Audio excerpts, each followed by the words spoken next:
Secretary Clinton hit you hard again today on the auto bailout. And I understand your explanation from last night's debate, that it was an either-or proposition. But some folks, in terms of on the TARP vote, but some folks may have perceived that as saying, or interpreted as saying, that you placed a higher priority on punishing the banks than on rescuing the automakers. Well, so how do you reconcile that? Well, first of all, let's be clear. Okay. There was one vote on the automobile bailout. One vote, December 11th, 2008. I voted for it. Okay? All right. But now, there was the TARP vote. Yeah, there was the TARP vote. But wait a second. But the TARP vote was bailing out Wall Street.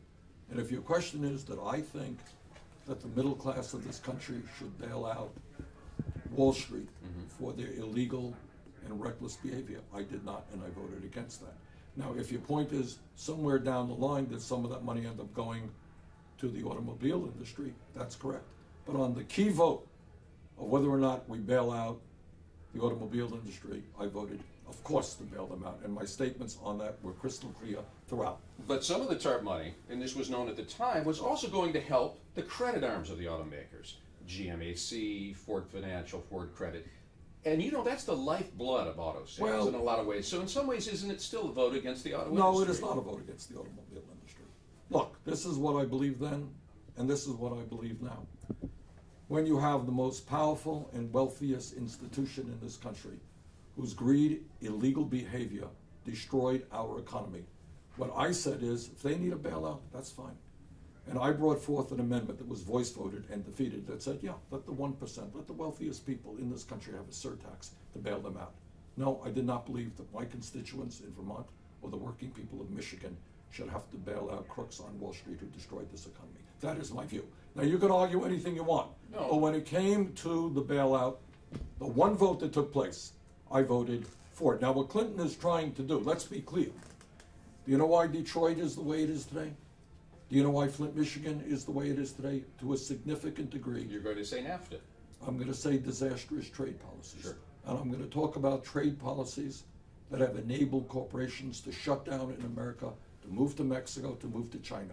On virtually every one of these trade agreements, Hillary Clinton was supportive of them. On every one of these trade agreements, I opposed them.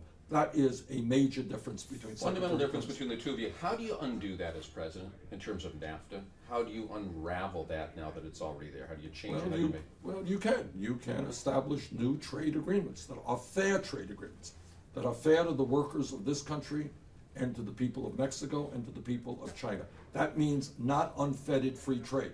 That means not allowing or forcing American workers to compete against people in China or Mexico who make very, very low wages.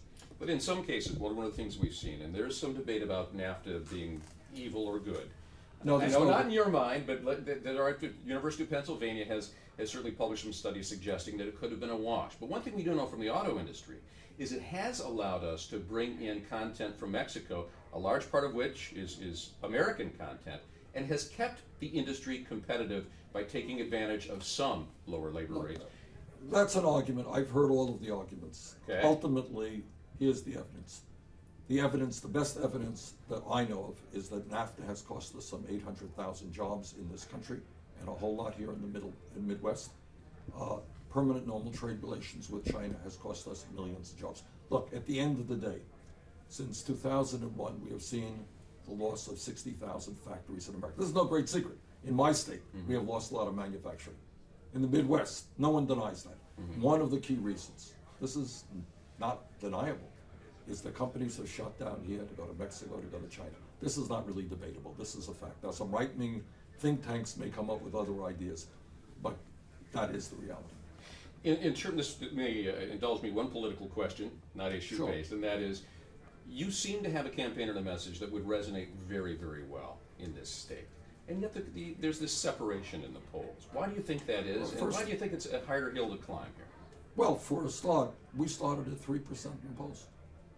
We are running against one of the best known people in the United States of America, if not the world, a candidate who ran here in 2008 in Michigan and in other states, who has a political organization. We started at 3% in the polls. We have made enormous progress in the last 10 months. We started way, way, way down here in Michigan. You know what? We have closed that gap. And I think we have a lot of momentum here in Michigan. Here's my prediction, right? Telling you this the day before the election.